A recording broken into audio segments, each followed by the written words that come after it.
Сол ән болашақпен үндесті. Бұл өнердің өлмегені, бұл аманаттың жалғасқаны, бұл үміттің сөнбегені.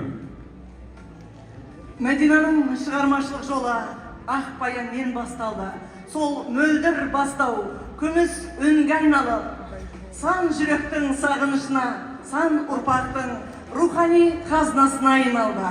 Ал тағдырдың таңбалы символындай әнмен басталған сол ғұмыр әнмен аяқталды. Бүгінгі кешімізде сол өмір жолының көркем көрінісіндей ақ баянмен басталып, енді сол саф ғұмырдың музыкалық кодасына да келіп жеттік. Құрметті көрермен, қошеметпен қабыл алыңыздар. Күрең күз әні.